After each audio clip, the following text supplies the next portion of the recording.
Welcome back to the English Parent Lab. Today, we're learning how to sound like a leader. In our last episode, we talked about specific nouns. Today, we're adding the engine, verbs. The engine! You can have the best nouns in the world, but if your verbs are weak, your sentence is just a statue. Exactly. Clarity is the ultimate act of kindness. Let's look at the 3 buckets of verbs you have in your kit. Bucket 1, action verbs. Run, execute, guarantee, the doer verbs. Bucket 2, linking verbs. The to-be trap. Is, are, was, were. The statues. Bucket 3, auxiliary verbs. Your helper allies. Could, should, might. They adjust your tone. So when I'm scared to sound bossy, I reach for the linking verbs? Exactly. You use is, are to soften the blow, but overusing them makes you sound like an observer of your life, not the owner of it. That makes sense. The project is good, observation. The project exceeds expectations, professional opinion. That's power. Let's do a live audit. Maya, read me a sentence from your inbox. The email is regarding the meeting that is scheduled for Tuesday. 3 ises. How do we make that move? I attached the agenda for Tuesday's meeting. Boom! You went from the agenda is attached, a statue, to I attach the agenda, an action. You are the driver now. It sounds so much more confident. But here's the question nobody asks. Why do we reach for weak verbs in the first place? It's not random. Ooh, say more. Think about it. When you're not sure of yourself, when you're new at a job, when you're emailing someone senior, when English isn't your first language, you naturally soften everything. You hide inside the passive voice.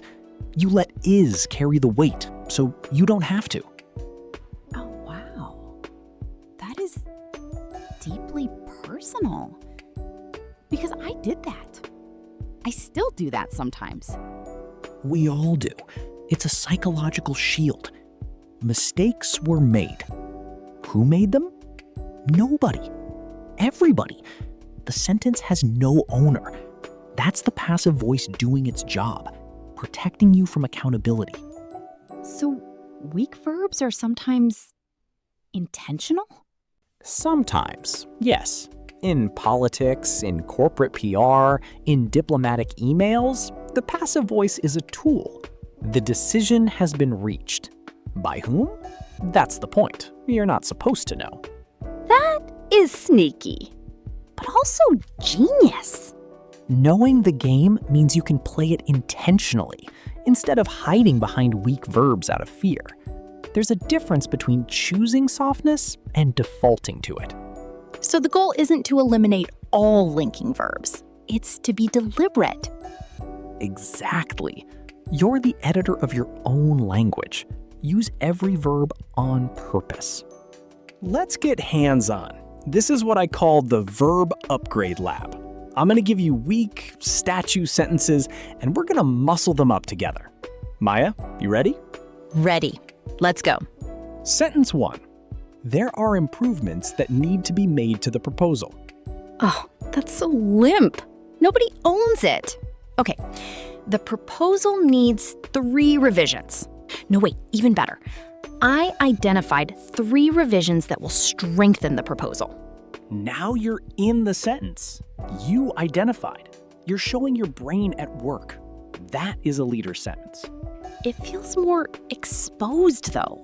Like I'm putting myself in it? That's exactly why it works. Confidence lives in exposure. Next one. The report was submitted by the team on Friday. Passive voice. The team submitted the report on Friday. Done. Clean. 1 second, 5 words shorter, twice the power. See how passive voice quietly adds words while removing accountability? It's like verbal clutter. That's a perfect way to describe it. Last one for this round. It is important that all staff members are aware of the new policy. There are so many to-be verbs in that one sentence. Okay. All staff members must know the new policy. Or even, ensure your team knows the new policy by Monday. The second version does something powerful. It's directive. It gives a deadline. It creates motion. Sentences should move people, not just inform them. Sentences should move people. I'm writing that down. Let's go deeper into bucket 3, the auxiliaries, because this is where tone control lives. Most people ignore auxiliary verbs. That is a massive mistake. Because they seem small, like supporting characters. They're the directors. They're behind the camera telling the action verbs how to perform. Listen to these 3 sentences. Same action, completely different energy. You must submit the report by Friday. You should submit the report by Friday. You could submit the report by Friday. Oh, I feel the difference in my chest. Must is a command. Should is advice. Could is almost a suggestion. Now, here's the workplace trap. Many people default to could when they mean must because they don't want to seem demanding. But the listener hears it as optional. And then the deadline gets missed and everyone is confused about why. And the person who wrote could is frustrated, wondering why nobody listened. But the failure was in the verb choice. So could is the politeness trap. Exactly. Especially for women in professional environments, and especially for non-native English speakers, there's cultural pressure to soften everything. But could in a professional email is often read as uncertainty, not politeness. So what do we use instead when we want to be firm but not harsh? Please submit the report by Friday. Please does the softening work. The action verb stays strong. You get both warmth and clarity. That's so practical. Please plus a strong verb. That's the formula. Write it down. Politeness lives in your word choice around the verb, not inside the verb itself.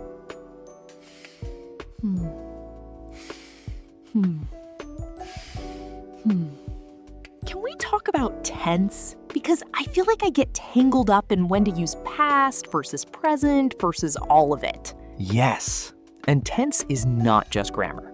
Tense is storytelling. Tense tells people where the action lives in time, and that changes the emotion of a sentence completely. Okay, break it down for me like I'm 5. All right, 3 main tenses. Past, it happened. Present, it's happening. Future, it will happen. But inside each of those, there are layers. Simple, continuous, and perfect. And those layers tell you not just when, but how long, and whether it's done. Example? Okay, I worked on the report. Past simple, done. Finished, no connection to now. I have been working on the report. Present perfect continuous. Started in the past, still going, still relevant. You can feel the effort in it. I have been working on it. That sounds like I deserve some credit. You do. That tense communicates duration and investment. Use it in performance reviews. Use it when you want someone to appreciate the work behind the result. What about, I was working on the report when the meeting was called? Past continuous. You're showing 2 things happening at the same time in the past. It gives context and explains something. It's a very useful tense for professional storytelling, explaining what you were doing when something else happened. So tense is not just about time, it's about story. Every single time. The tense you choose tells people how to feel about the timing of an event. That is a communication superpower. Now, I want to introduce something that textbooks often skip, but native speakers rely on constantly. Collocations. What? Collocations. Word partnerships. Certain verbs naturally pair with certain nouns, and if you use the wrong pair, you sound off, even if you're grammatically correct. Oh, like when you know something is wrong, but you can't explain why it's wrong? Exactly that feeling. For example, You make a decision, not do a decision. You take responsibility, not carry responsibility, even though carry makes logical sense. Right. Carrying responsibility sounds like you're physically holding it. And you run a meeting, not do a meeting. You raise a concern, not lift a concern. You reach a conclusion, not arrive at a conclusion. Well, actually, you can say both. But reach a conclusion is the stronger, cleaner version. This is why fluency feels different from just knowing grammar. Because you can construct a perfect sentence and still sound like you're reading from a manual.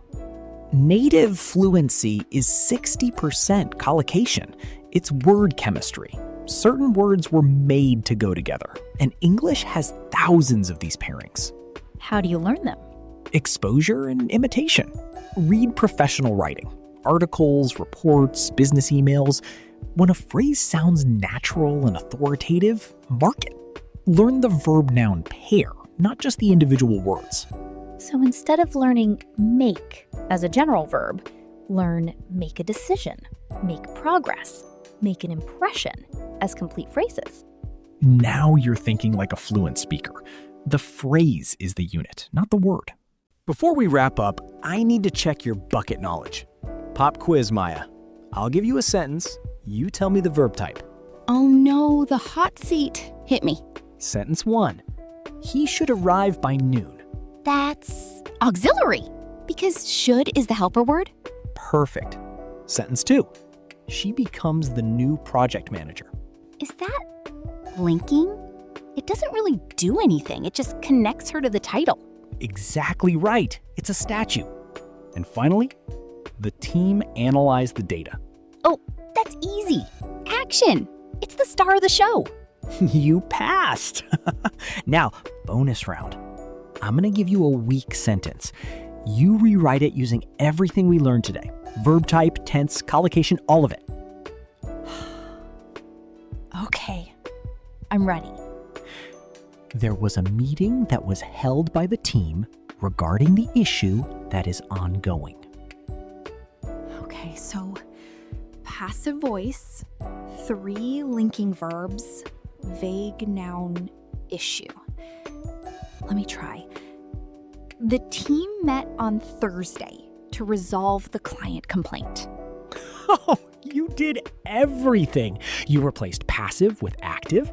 You gave it a specific time, Thursday.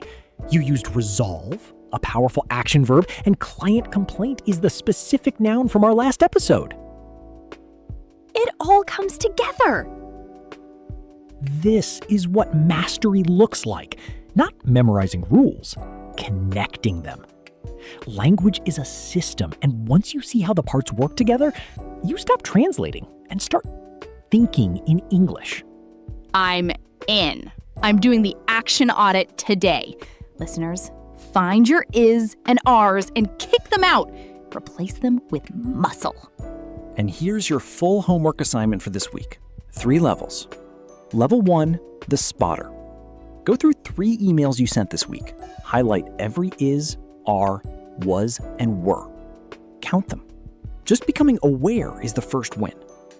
Level 2, the upgrader. Take your top 3 weakest sentences and rewrite them. Find the action. Put a human in the driver's seat. Make the sentence move. Level 3, the architect. Write a short professional email to a colleague, a client, a manager, using 0 linking verbs. Every sentence must have an action verb. Every auxiliary must be deliberate. Send it. See the response. Level 3 sounds terrifying and exciting at the same time. The best learning always does. And we want to see it. Drop your before and after in the comments.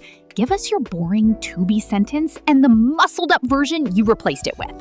We read every single one. Your growth is why we're here. Thank you for tuning in to the English Parent Lab. If this episode gave you something useful, share it. Someone in your circle is writing weak emails and doesn't know why. Send it to them. Next time, we tackle the secret power of adjectives. How to use them without sounding like a dramatic novelist. You don't want to miss that. See you in the next one.